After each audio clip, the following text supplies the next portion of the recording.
Thank you very much for asking me to come and share tonight. I'm so nervous. I didn't think it was going to be so busy. There's a lot of faces, so please bear with me. I just want to express some gratitude for Cocaine Anonymous. I've been through some emotional stuff over the last couple of weeks, and if it wasn't for God, the fellowship, and also my family, I would not, I believe, be here today. You know, I have, like most of our stories, I was very blessed. I came from a beautiful family. My family were very good to me. I'm the eldest of 6. I've got 4 sisters and 1 brother. I come from an Irish Catholic family, and growing up was quite idyllic. You know, we went on family holidays to Ireland. It was a very energetic home life. You know, there was always some sort of laughing in each corner of the house, and it was beautiful, really, when I look back on it.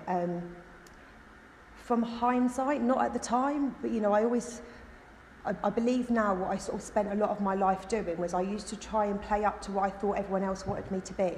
You know, I hated being told off. I absolutely hated it. So I got through school really well because I hated being told off, so I did as I was told because I did not want to get into trouble. I used to get all nervous and shaky, and my heart would start beating if I thought I was going to get told off for something. The one trouble I did have at school was I talked too much, and every single school report it says Amanda could do with talking a bit less, and that hasn't left me, unfortunately. No spiritual experience is going to take away how much I can talk. I love to talk, so I might need to be nudged if I'm going over. But you know, bringing it back to the big book, it says in the big book to talk in a general way what it was like, what happened, and what it's like today.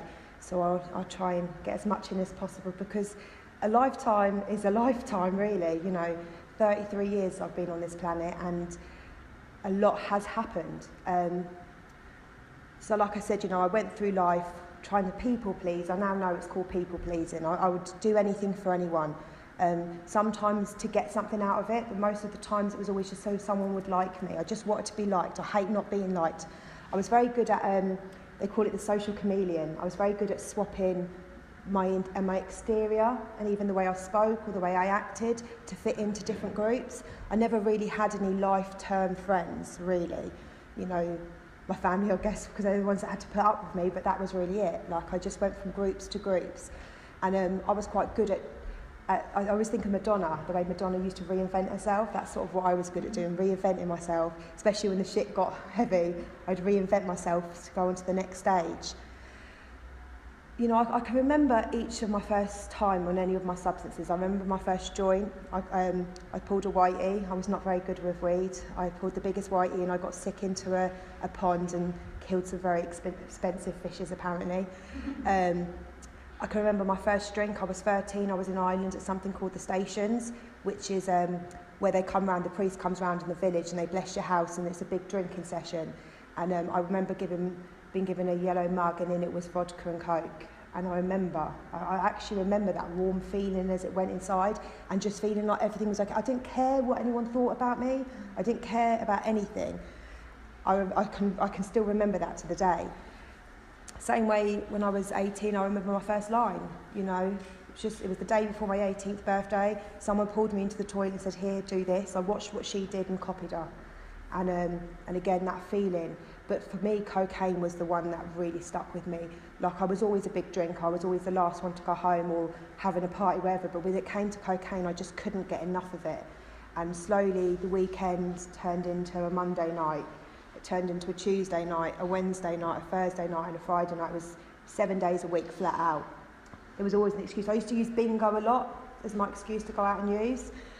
Like, you know, with all the biddies, and I'd be in and out of the toilet every 2 minutes doing lines of Coke. And I was in a relationship at that point with the nicest guy you could ever meet. Like, I was really blessed with the people that sort of came into my life, and he was amazing. And I fell pregnant with my first child. And they talk about our distorted thinking. You know, 95% of this disease lies in my mind. 5% is body. It's where when I put one in me, I can't stop. But the rest of it is mind. The lies that my mind tells me and the ones that I believe. No matter how mental they are, I believe my own bullshit. And I remember telling myself, right, I can't drink. Because you can't drink when you're pregnant. But but half a gram of coke's not going to do any harm. And I really believed that I was okay doing half a gram of coke for my pregnancy. It wasn't towards the very end of it I started to get a bit panicky. I wasn't too sure how it was going to come out, because the only sort of stories I ever heard of anyone being an addict was someone addicted to heroin. I didn't know anyone that was addicted to cocaine. I didn't know what the effects would be on a child or anything like that. Needless to say, I was very blessed, and my boy was born on the 8th of January 2008, and he was healthy. He's my little boy. I love him so much. He's my rock, really. He's 9 years old, and he's my everything. At this point, my mental state, just the way my mind was working, I was erratic. I didn't stop. I couldn't hold jobs down. I was one of these great ones that I'd get a job, and I wouldn't show up to for days on end, and then they'd do a disciplinary, and I'd jack before the disciplinary because I hated being told off. Like, that never left me. So I was in between jobs, like running around, just never a calm moment. I never had a calm moment. My usage, I was still, between half a gram of coke at that time, so it was sort of manageable. Like, I was creaming off the shopping each week, and I was finding money from here, there and everywhere. I was quite resourceful. And then I fell pregnant with my second child. I've always had a problem not just with drink and drugs, but gambling and men has been a big problem for me as well. So even though I was in this beautiful, loving relationship, this man that would do anything, and I mean anything for me, anything I wanted, I got. But I was cheating on him left, right and centre, and he found out, and we split up, and then I found out I was 7.5 weeks pregnant with my second child. And again, I gave up alcohol. But the coke use was a bit heavier this time. It wasn't half a gram here and there. It was a lot more heavier. And I was in sort of a depression, like that downward spiral. Darryl left me, and it's all his fault. If he treated me better, I wouldn't have done this and I wouldn't have done that. And I went through the 9 months just using more and more. And when Trinity was born, the cord was wrapped around her neck and she was black. They revived her, thank God, and she's still with me today. She's 6 years old, and she is mini-me. She's argumentative as anything. I love her to pieces, but whenever I hear her speak, I'm like, oh my God, I've got another one. But again, being in a house, 2 children, like, they talk about unmanageability. Like, mine was internal, but it was also external. I couldn't keep house. I couldn't wash dishes. I couldn't wash clothes.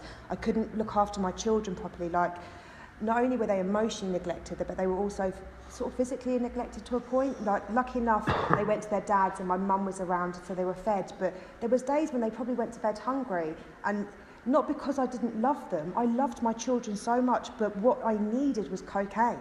That was my master. Nothing came before that. They talk about no human power. Like, my 2 beautiful children could not stop me using. The fact that I needed to feed and clothe them and put electric and gas on could not stop me using.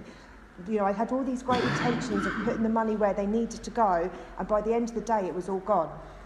And I was sitting in the house on my own, totally paranoid, thinking I was going to die and wanting to die, but not dying. It was pitiful, it was low, it was demoralising, it was just awful. I walked into the rooms of Cocaine Anonymous on the 14th of November 2014, and I walked into the Cold Church in Luton. We call it the Cold Church, St Matthew's it is, on a Friday night, and I sat down and I listened, and I really related. There wasn't much differences. It was a guy sharing, but I really related to his story, like related to how he felt, the reasons why he used, like happy or sad, lonely or whatever. I was using. There wasn't a day that went by I would have any excuse to use, and I couldn't understand why I would believe all these excuses and use when I didn't want to use. And I was relating to everything. I walked away with a sponsor, but I also walked away with a boyfriend, and I was still incapable of being honest. I was still using, but I put on this facade that I was working the 12 steps. I was doing what my sponsor told me. I was great. I could do a gratitude list. I could do a phone call, but what was lacking was my honesty. I couldn't be honest with anyone.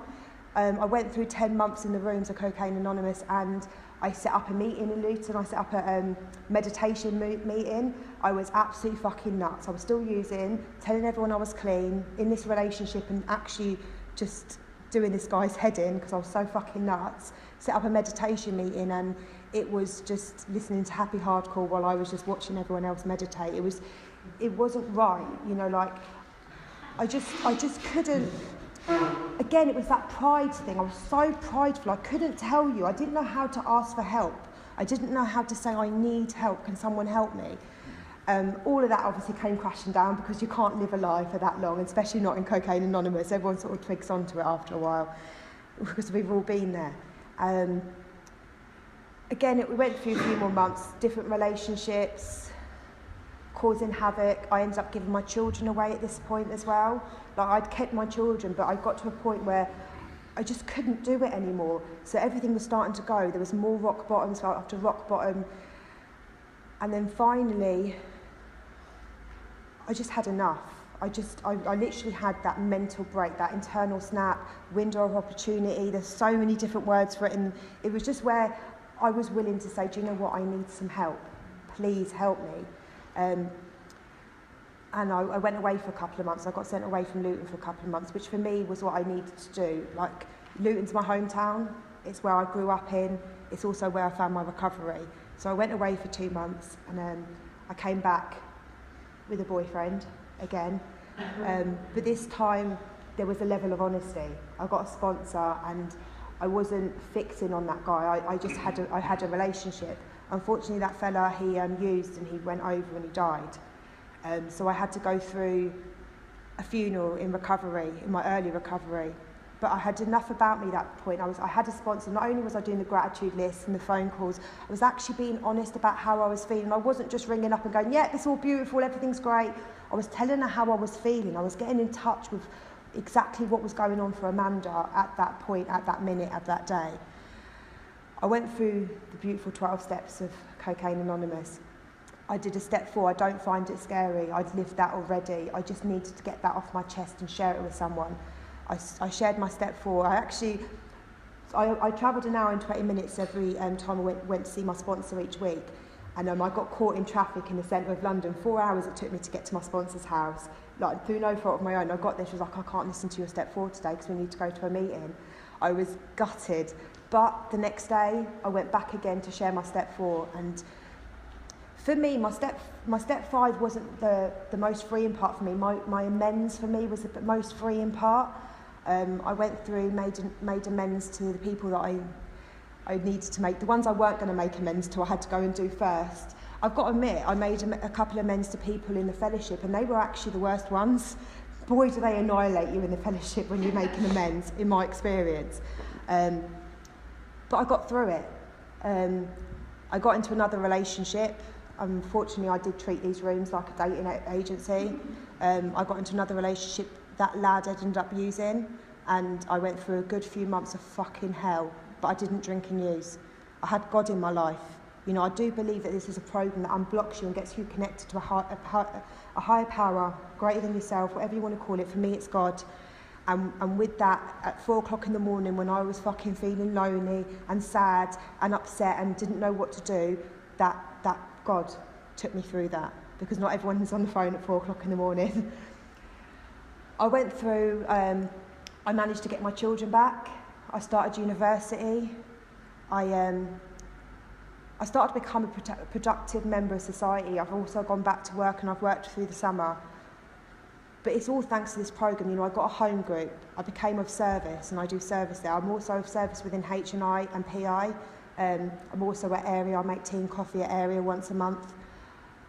For me, that was the most major part of my recovery, is being of service, helping out at any Unity Day, or even just showing up to support a Unity Day. Like, you know, it's about just throwing yourself out there, getting connected with the people all around. Like, I'm not just connected to the fellowship where I'm from. Like, it's not just Luton I'm connected with.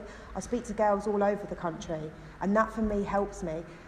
I haven't been in a relationship since I split up with the last one. I've decided to stay well away from them because it's too fucking painful, you know, and I don't need to be. At the moment, I'm finding myself. I sponsor girls. I am still in contact with my sponsor. I do the best that I can each week. Whatever I can do for my recovery, I do, because if I don't have my recovery, I don't have the rest of it. I've been responsible to my children. You know, I'm getting them to school. I'm putting them first. I bought my children a pair of Nike trainers that I paid for myself. Like, I've never done that before. I've always gone to their dad for anything. They've never wanted for anything. Their dad's always got it from, but I bought it, and that was because thanks to CA, I've become productive. You know, I'm able to provide now, and that's all thanks to being shown by others what to do. I buried my nanny on Wednesday. I got a phone call on Monday evening to say that my nanny had died, and I got the next flight out from England to Ireland. And I had money in the bank to do that. I was then able, clean and sober, to stand there and support my dad as he buried his mother. I couldn't have done that. And I know I can't, because my other nanny, my mum's mum, died 3 years ago, and I got absolutely atrocious drunk and started fighting with my sisters in the street.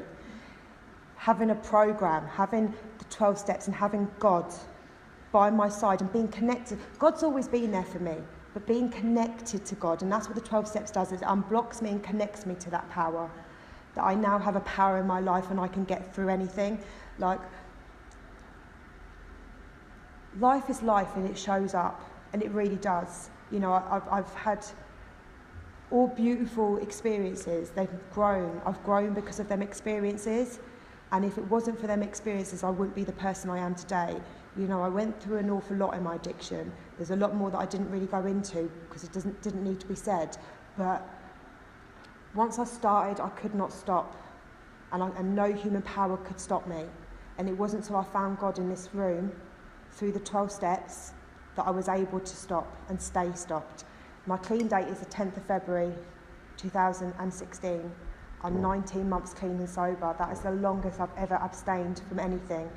And I am fucking proud of myself. You know, I'm grateful for everything. I'm smack bang in the middle of that triangle. I love the way everything's in threes. It makes it so much easier to remember. So for me, that triangle, unity, service and recovery, as long as I'm doing every single side equally, not more of one and more of the other, equal amounts of each side, I'm totally protected with that circle. You know, if you can take anything from this today, it's about honesty. If you're struggling, be honest. Ask for help. We've all been there. We've all struggled. We're all prideful. My ego can be up there sometimes, and my self-esteem's on the ground. But if I continue to do what I'm doing each day, life does get better. It shows up and it gets difficult at times, but if I just keep my head above water and keep doing what I'm supposed to be doing, it gets easier. And that has been my experience since being here. Thank you so much for allowing me to be of service. Thanks for listening. God bless.